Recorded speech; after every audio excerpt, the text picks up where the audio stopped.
Yung adlaw sa tanan, no. Ako po ay humihingi ng sa ating mahal na Pangulo na sana po is matulungan nila ako, ang aking pamilya sa itong impyerno, no, na napuntahan namin,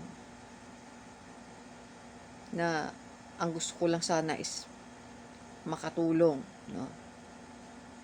um, alam nyo alam nyo naman kung at na-witnessan nyo yung mga kasinungalingan nila, no. Kahit ako, nagulat po ako nung mismong sa bunganga ni Inday Sara Duterte na aking sinuportahan ng buong puso, no, na mismong sa bunganga niya na wala siyang pakialam kung totoo hindi yung ibabanat niya sa tao, basta kung gusto niya lang sirain. Talagang nung nakita ko, sinabi ko talaga, isa palang psychopath ang binigyan ko ng dedikasyon. Si former president na binawaliwala lang lahat, na sinikripisyo ko yung aming hanap buhay, no. Alam niyo, sa totoo lang, mahal na Pangulo, yung hindi pa po ako dito is mahina, no. Sa 60,000 yung income namin sa aming negosyo.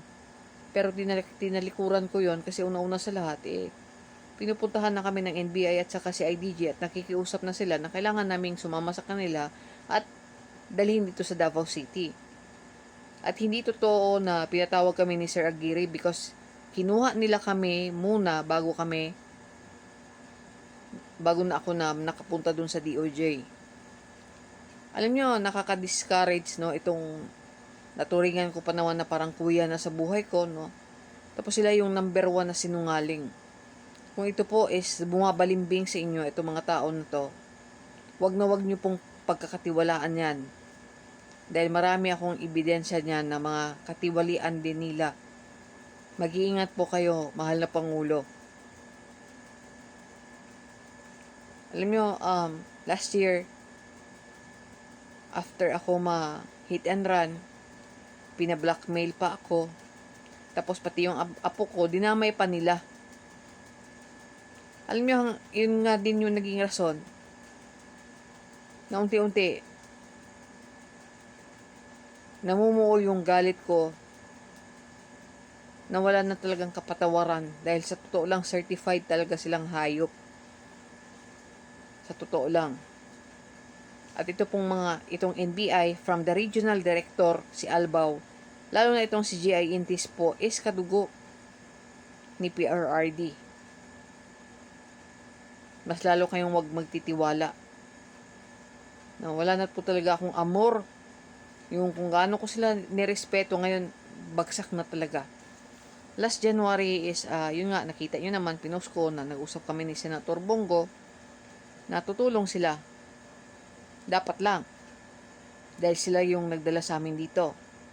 Pero, no, biglang nagbago.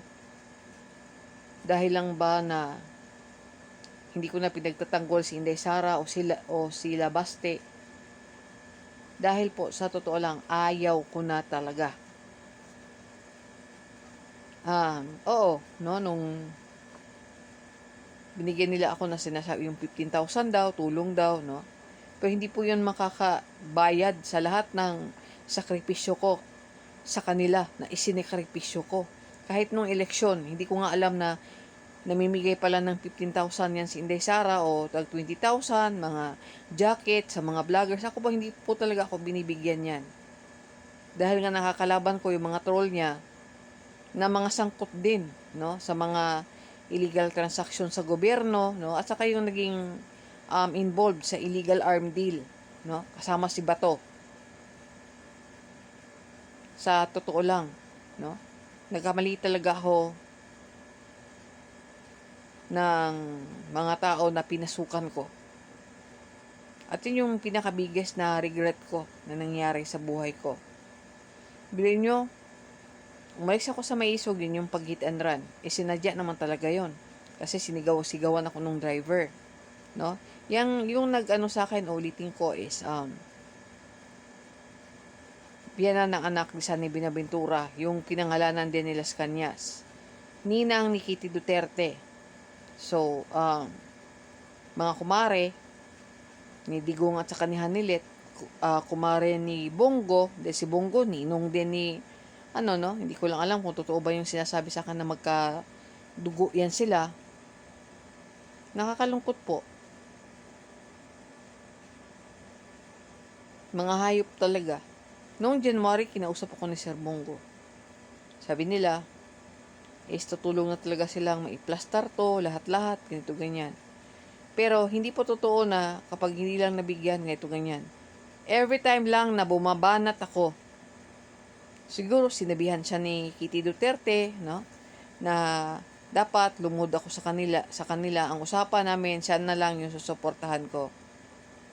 Pero ayaw ko na talaga sa mga Duterte.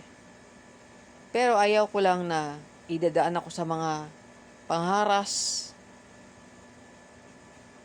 yung pag-attempt nilang pagpatay sa akin, no? Nung hinit and run ako. Tapos ngayon, yung binlockmail nila ako, na dinamay pa nila yung apo ko, no? Na naging dahilan kung bakit pinaalis ko muna sila dito sa Davao. Dahil hindi na nagiging maganda ang lahat. Sa totoo lang, mahal na Pangulo, huwag niyo na po talagang pagtitiwalaan tong NBI 11. Dahil meron pa akong ipapakita na mga ebidensya sa inyo.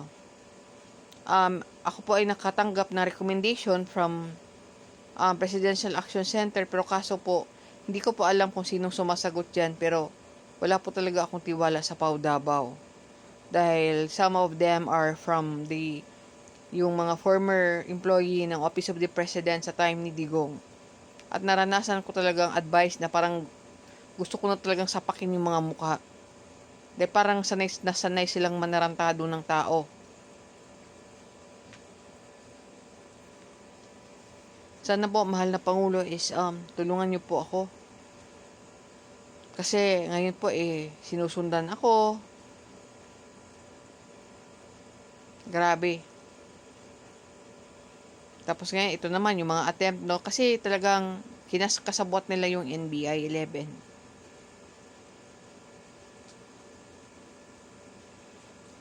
Yesterday, pumunta po ako sa PS5, no? Yung sa kaibigan kong investigador doon, sinare ko rin kung yung mga pangyayari. Kaya nga po na, oo, nakapaghanap buhay man ako, pero hindi ko masasabing full time. Dahil itong pag-i-effort nitong mga taga Davao Death Squad na ipapatay ako. Yun naman talaga yung nila no? Itong ibang tao ni Pastor Kibuloy. Dahil ba sa mga maraming alam ko pong marami pong alam ng mga baho po nila.